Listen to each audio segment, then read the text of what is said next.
कपड़े धोने वाली बहू। शादी के पहले से ही विभा को कपड़े धोने का बड़ा शौक था। कभी नल के नीचे तो कभी तालाब के पास। अरे मेरी नीली वाली लुंगी नहीं दिख रही है। विभा की अम्मा, कहाँ रखी है लुंगी? अरे वो तो विभा ने परसों ही धोकर रखी थी आपकी अलमारी में, देखो वहीं होगी। वो ना मैंने आज धो दी, मुझे लगा कि गंदी हो गई होगी। अरे कैसे गंदी हो गई थी? उसे तो मैंने पहना भी नहीं। हे भगवान, इस लड़की के कपड़े धोने की आदत से परेशान हो गया हूँ मैं। जितना तो घर में राशन नहीं आता, उससे कहीं ज्यादा डिटर्जेंट पाउडर का खर्चा है। इसकी शादी करवा दो, शादी जाए अपने घर में ही करे काम, फिर चाहे घर के कपड़े धोने हो या पूरे गांव के। हाँ ठीक बोल रही हो, देखता हूँ मैं कोई लड़का। वो दिन भी आ जाता है जब विभा को देखने लड़के वाले आ जाते हैं। लड़की मुझे अच्छी लगी। होने वाली सास कहती है, बेटी अगर कुछ पूछना है तो पूछ लो। वैसे तो हमारी लड़की बहुत ही शर्मीली है, जो बोल दो वो मान लेती है, इसे क्या पूछना होगा। अरे कैसी बात कर रही हो माँ, मुझे इन लोगों के घर रहना है, सवाल तो कई है। हाँ हाँ बेटा, पूछ लो ना, क्या पूछना है। आप लोगों के घर कपड़े कौन धोता है? सास का मुंह बन जाता है। देखो, अगर तुम ये कहना चाहती हो कि तुम्हें कपड़े धोने नहीं आते तो सुन लो, कपड़े मैं ही धोती हूँ, लेकिन तुम्हारे आ जाने के बाद मैं रुमाल तक नहीं धोऊंगी। अरे चुप रहना भाग्यवान, बहू बेचारी घर आई नहीं, उसे डराना शुरू कर दिया। वो क्या है ना बिटिया, अभी तक तो ये कल्लू की माँ ही धोती थी, लेकिन अब तुम्हारे पापा तो दहेज में वॉशिंग मशीन देंगे ही। तभी विभा की माँ बोल पड़ती है, सवाल भी पूछा तो क्या। वैसे भाई साहब, मशीन की तो फिर भी कपड़े धोने की कैपेसिटी होती है। मतलब जो बिटिया दे रहे हैं ना विभा, इसे कपड़े धोने का बहुत शौक है। ये आप लोगों के क्या, आस पड़ोस गांव मोहल्ले सबके कपड़े धो दे और उफ तक ना करे। बाहर देखा नहीं आपने कितने कपड़े सूख रहे हैं? सब हमारी बिटिया ने ही तो धोए हैं। बस भी करो ना माँ, शर्म आ रही इतनी तारीफ सुनकर। और तो और एक दाग निकाल कर दिखाओ तो मान जाओ। हाँ अच्छा, माफ करना बेटा, मैंने गलत समझा। हमें तो रिश्ता बहुत पसंद है। और ऐसे जुड़ जाता है रिश्ता कपड़े धोने का शौक रखने वाली विभा का। उसकी शादी हो जाती है कोयला फैक्ट्री में काम करने वाले कल्लू के साथ। शादी के बाद अचानक विभा चिल्लाती हुई सास के पास आती है। सासू माँ, अरे सासू माँ कहाँ है आप? ये तो धोखा है, धोखा दिया आप लोगों ने मुझे। इसे ससुर के चक्कर के बारे में पता चल गया। अरे तो उसमें तुझे क्यों धोखा मिला है? अरे नल में पानी नहीं आता, कपड़े कैसे कब धुलेंगे?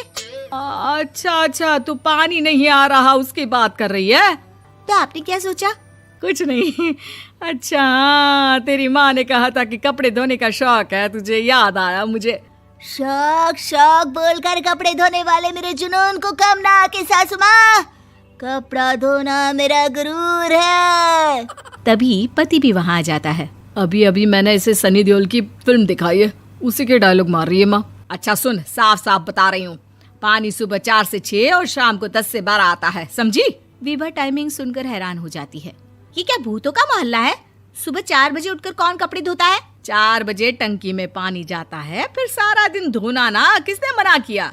अरे कैसी बात कर रही हैं? 200 लीटर की टंकी में कितने कपड़े धो लूंगी मैं? सुबह ही उठ जाऊंगी मैं। अब क्या था, विभा सुबह 4 से लेकर रात के 12 बजे तक कपड़े ही धोती रहती। एक रोज सास पड़ोस से निकलकर कहीं जा रही होती है कि साथ वाली कहती है, हाँ कल्लू की माँ, जरा ये बताओ कि 2 साड़ी है, 2 ब्लाउज और एक पेटीकोट और एक नाड़े वाला लंबा कच्छा। हाँ तो? अरे तो क्या, कितना लोगी धुलाई ये बताओ। धोबन दिख रहे हैं हम क्या?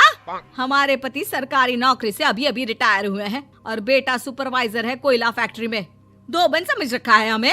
हाय रे कल्लू की अम्मा, माफ कर दो, वो तो मोहल्ले में यही सब बता रहे थे कि तुमने बहू को कपड़ा धुलवाने के काम में लगा दिया है। सास को पड़ोसन की बात सुनकर गुस्सा आ जाता है। वो घर पहुंचती है जहां घर के बाहर ही इतने सारे कपड़े सूख रहे होते हैं जितने कि किसी धोबन के घर पर। अरे ओ कल्लू की दुल्हन, बाहर निकल।